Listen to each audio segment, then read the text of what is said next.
Hello, everyone. Welcome. As I filmed this, it is July 3rd, 2024. So happy July, happy 4th of July weekend. You might be curious as to why I'm showing you a Halloween card in July, and I'm going to tell you all about it. But first things first, our online exclusives launch for July are now available, and this is one of them. So I am so happy to tell you that. I'm also happy to tell you that bonus days kicked off today. Bonus days will run from July 3rd to the 31st, 2024. You can earn a $5 coupon with every $50 you spend between July 3rd and 31st. So my name is Melinda Hart. This is the Potions and Spells bundle that was just released as part of the online exclusives launch today. It is absolutely fabulous. I was so thrilled to see Halloween as part of the online exclusives release. I'm just pointing out briefly right here on the cover of the Potions and Spells stamp set, the stamps that we're going to be using today.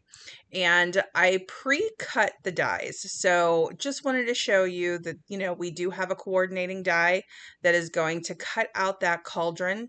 And I'm going to go over some of the other products we're going to be using. Now, you might not recognize this shape, but I will tell you it is from the Unbounded Love bundle, or the Unbounded Love dies. So I will have, well, number one, I have a free project sheet, and I have the link to that free project sheet in the description box below, and you'll get the information there. I will also have it posted on my blog, and I'll tell you where to find my blog in just a moment. This is the Garden Meadow die. I use this on just about everything. It is one of my favorite dies that we have available right now. It cuts that detail into the piece that cuts out, and it also cuts it out into the frame. So you can create a frame like I did here. So I actually ran that through my Stampin' Cut and Emboss machine twice in 2 colors. And then we're going to use a basic black card base that is cut 4 1/4 by 11 and scored at 5 1/2. So the 2 pieces of cardstock that I used to cut out that Garden Meadow die were Pebbled Path for the frame, basic white. Oh, here's that piece from the Unbounded Love dies. So when you cut out that really pretty frame right there, that's the piece that comes out of it. And it's absolute perfection for Halloween. So get that die out and give it a try. I swear you guys are going to love it, for those of you who love Halloween. Okay, we're also going to be using the tinsel gems, and I'm going to be going with the light green shade. I'm not sure if that's lemon lime twist or if it's granny apple green. It's in that family. So I'll just be using the lighter. There's 2 greens in that. There is a tinsel gems 3-pack and a 4-pack. I'm using the 4-pack. These are the small blending brushes. I'm going to be using those today in a couple of colors. I'm going to be getting out a foam pad to stamp on because this is a photopolymer stamp set. We're going to be using the Memento ink in Tuxedo Black. We're also going to be using Versamark ink today. We're going to do a very, very simple embossed resist technique today. We're going to be using Summer Splash, which is my in color featured color for July. We're also going to be using Lemon Lime Twist, and I did get out Granny Apple Green as well, but I ended up not using it in this part of the video, so we'll go over that. But it's a great third color to incorporate, and a whole handful of Stampin' blends to make that fabulous, spooky cauldron. Okay, we're going to color that cauldron, and we're going to have a great time coloring it today. So let me go ahead and do my introduction super quick because I just jumped right in here. My name is Melinda Hart. You are watching Stamping with Hart. I am an independent demonstrator with Stampin' Up, and you can find the details about today's card project on my blog at www.stampingwithhart.blogspot.com.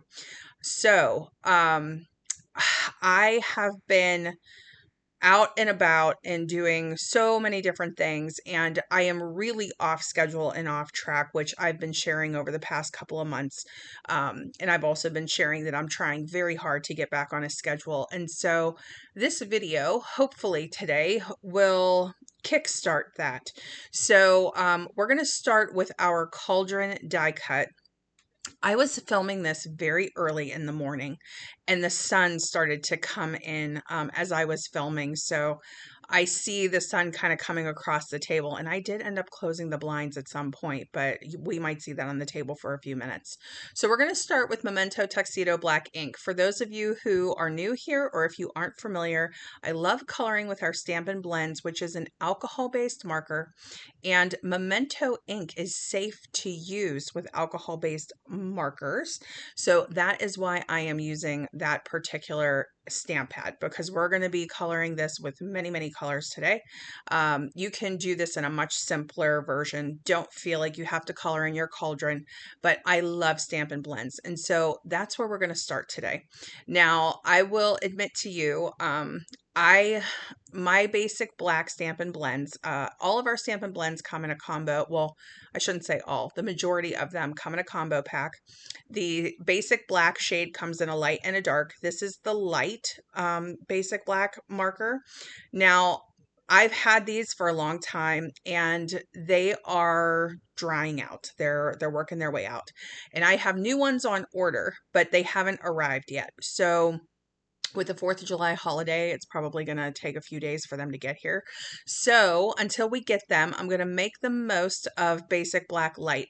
But the reason that I'm telling you this story is because using Pebbled Path with basic black was a complete accident, and I could not have loved the results any more than I do. And I hope that you love it too. So just to give you a little background about me, I am really basic when it comes to coloring with alcohol blends. There are some very, very talented, skilled people who can use alcohol blend markers. I would consider myself more at the basic level. So you can, look into this. I wouldn't consider myself an expert, but I am always trying to learn. And so this is our Pebbled Path combo. I'm starting with dark. So what I'm trying to do with my coloring method that I'm doing with the Cauldron today is going from dark to light. And you can see that there is a big jump in the color there. We went from a cool tone black, like a bluish black, to a brown gray, like a dark gray brown tone. And after I lay on the Pebbled Path Dark, I'm going to go into Pebbled Path Light. Now, one thing about alcohol-based markers that I have tried and, learned before, I'm doing this in a little bit of like a circular motion, is that you're not supposed to fully color over the color you just colored. You're just supposed to kind of meet it at the edge to blend the lines there and not like try to color over and over and over again. I struggle with that. This is smoky slate dark, by the way. So now I'm working my way back into the more cool gray. And like I said, I was just sort of playing and experimenting, but here's what happened. It turned out to look like it was a really old, like really aged, like cast iron.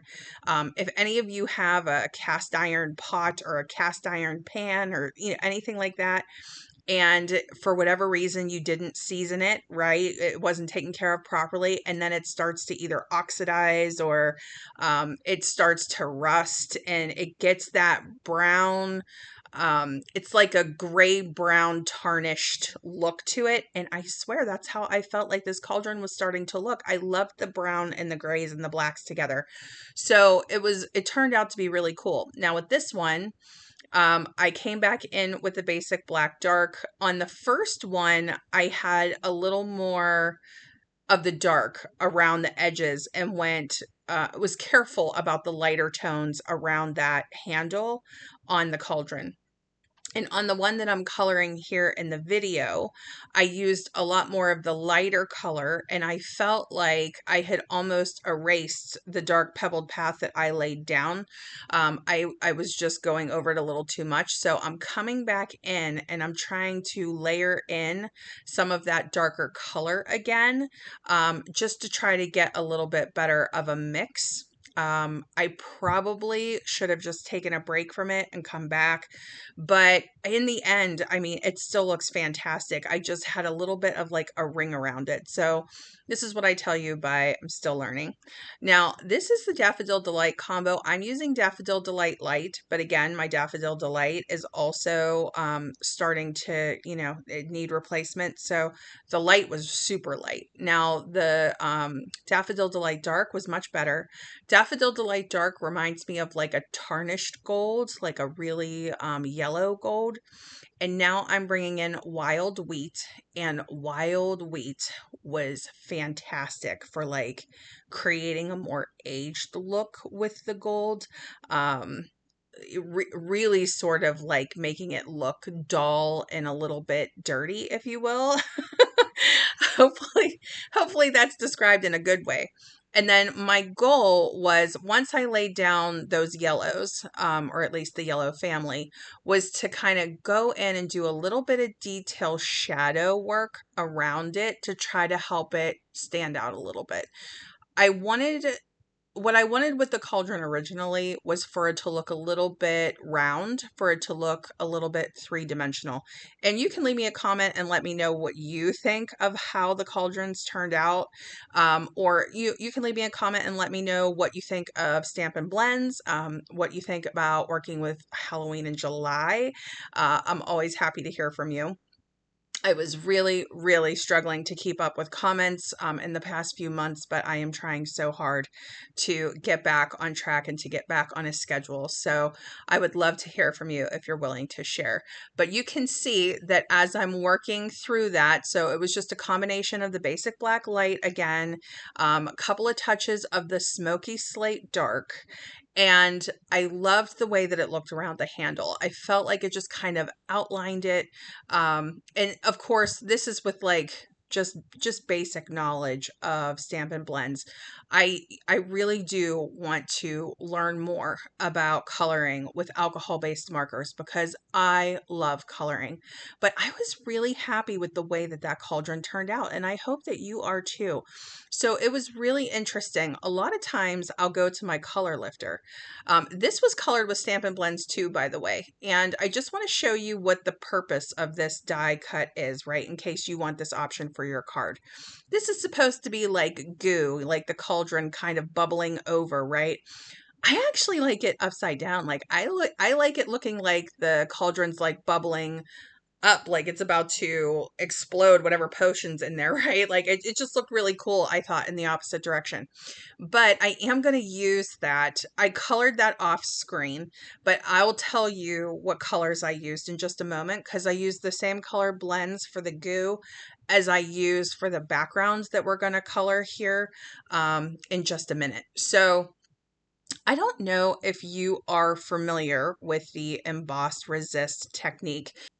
This isn't a technique that I do all the time, and this is an anti-static tool. If you are new to heat embossing, I just think it's a magical technique no matter how you do it, whether it's the most basic or not. Whenever we do heat embossing, we use the Versamark ink pad. It's like a sticky clear ink, and it gives our powder something to adhere to.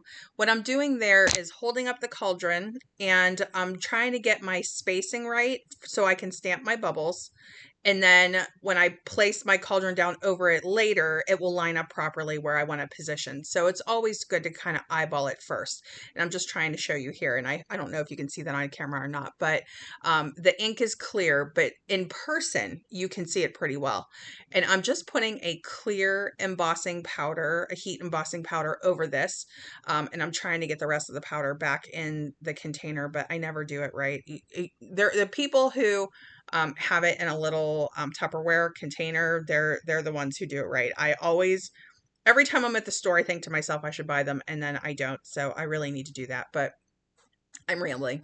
So what I'm doing now is you just want to check your image. If your powder looks good, the thing that the anti-static tool does is It makes sure that the powder doesn't stick anywhere except for onto the Versamark ink, and that is wonderful. So that image came out really clean. I did not have to clean that up at all. Sometimes you have to clean it up with a little brush or something like that. And I'll have information on the heat embossing products that I'm using. This is our heat tool. Our heat tool has two settings. It has a 1 and a 2 setting, 2 being the higher, and I just have it on 1 for this, and then I'm just going to hit it on the back really briefly too. But as soon as you see that powder turn, it's set, so you don't have to leave the heat tool on there too long. And so you can see it a little more now, right? But it's still tough to see because it's clear. So basically with the emboss resist technique is when we start adding and layering on our color, I wanted something that looked a little bit misty, a little bit spooky, and a little bit glowy. Okay. So I decided to do Summer Splash for the base color. I'm going to come back in and I'm going to do a little bit of black around that bottom edge later. But for now, we're going to start with Summer Splash. And we're going to work our way up, and then we're going to fade it into or blend it with lemon lime twist. So I wanted it to look a little bit gradient, where we're kind of shifting from one color to another, because if we do have a bubbling cauldron, you know what's being cooked up in there, right? And it's an old cauldron. So I thought that that was fun. Now, typically, I would just take my blending brush and I would put it right to my ink pad. But my Summer Splash ink pad is brand new. And my my small blending brushes, I share colors. Like I share greens. Like I have one that works with like greens and blues. And you can wash your blending brushes, but this one has been well loved. And so my lemon lime twist ink pad is also relatively new. And I didn't want to taint my ink pads, so I put the ink on a block. Okay. Now, when you do that, and you can see the embossed resist is what's starting to happen here. So when you add and lay on that color, whatever it was that you embossed in the clear, shows up just as if you had stamped it white, right? It's so cool, but it has a shine on it. And the reason that I wanted to do that was so that the bubbles looked like real bubbles, right? So that when you have it in person, you can kind of see that clear embossed shine on those finished bubbles. So for my black, I do have a separate a blending brush for my black ink. And so I'm just coming in with a very light layer of the Memento Tuxedo Black, just along the edge and along the bottom, just to give it a little bit of moodiness. But as you can see, the Summer Splash is still very visible, and then it works its way into the lemon lime twist. And lemon lime twist is all over the top. Typically, I would have done granny apple green right along the edge of the top there, just to give it a little bit more of like a darkness to it. But I love the way that the lemon lime twist turned out. So now I'm stamping a little Hocus Pocus, the greeting from the Potions and Spells. And there's two little magical looking stars here. And one is like thinner and one's a little bit wider. I used the thin one. So they're both really small. You're going to see those again in a minute. I'm going to use them to stamp a background here. But that's what it ends up looking like. And now we're going to shade these edges. So I'm starting with whatever leftover ink I had from the lemon lime twist and the Summer Splash. I used the same blending brush for both. You do not have to do this. If you want to invest and have a dedicated brush to each color, I highly recommend it. I personally share mine, okay? So you can see as you go around once, it looks fabulous, but when you lay it over that lemon lime twist, it blends right in. And I wanted it to stand out a little bit. So I thought, let me make this a little bit darker. So I just took the leftover ink that I had on my black one and I went over it again, and it ended up with this like blackish green, just a really cool look. And whenever you do this particular technique with the blending brushes, like blending your edges like that, you get these really fine hair lines from the brush. it's a really cool look, particularly for Halloween vibe. Okay. So for the next thing that we're going to do, we're actually going to create a stamped background. The reason that I'm doing this, well, I actually enjoy stamping backgrounds. I just always like doing like basically creating your own pattern paper, right? But we're going to do this because even though we received some Halloween products in the online exclusives launch today, there's no paper. So there's no like Halloween DSP or Halloween pattern paper pack, right? So since we don't have the Halloween Designer Series paper yet, I'm creating my own. So this is Pebbled Path cardstock. The Garden Meadow die has been cut out of this.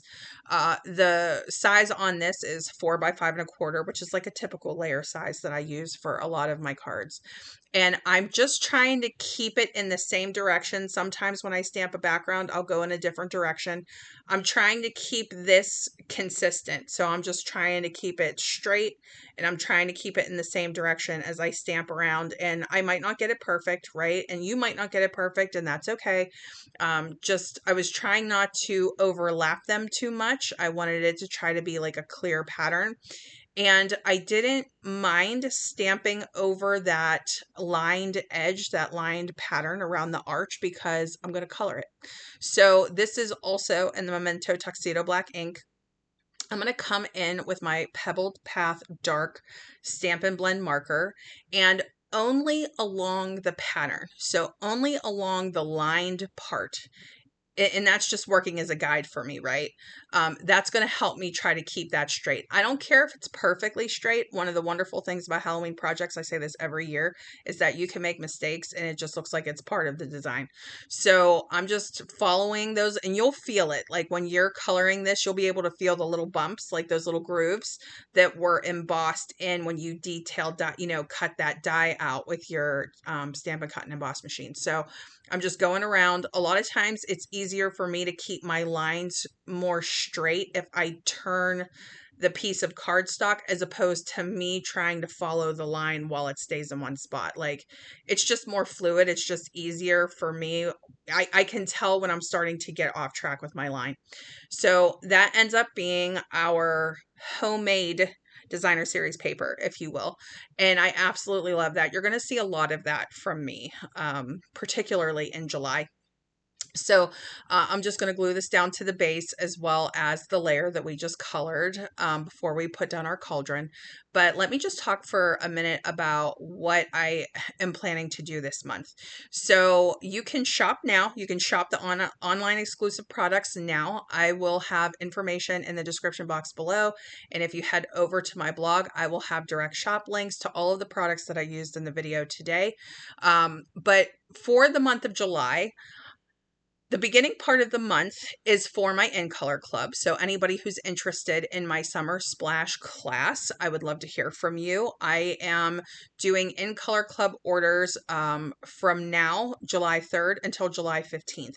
And then from July 16th to the 31st, just depending on the availability of product, I am hoping to bring a different free class with purchase option. And I am thinking about focusing more on Halloween in July as the holiday option, and then focusing on Christmas in August. Typically, I do Christmas in July, and I'm not ruling it out because it depends on the availability of product. Online exclusives are incredibly popular, okay?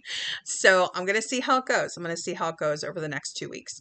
But I'm just a heads up that you're probably going to see some projects from me, not everything. I'm working on the July Paper Pumpkin alternates right now. So for those of you who are watching, who watch those alternate videos that I do for Paper Pumpkin every month, I thank you for your patience. I had to get my In Color Club for June out at the end of the month before I could hop into July alternates, or I'm sorry, before I could jump into the June Paper Pumpkin alternates. So I will get a video posted about that probably after the 4th of July holiday. So now that we've done that, I am putting my cauldron down. The other thing that I did with this card that I didn't do with the first one was I took my Wink of Stella pen and I just added the lightest layer of shimmer over my bubbles. I tried to avoid the embossed parts because it's not going to dry there. You would just have to wipe off any excess.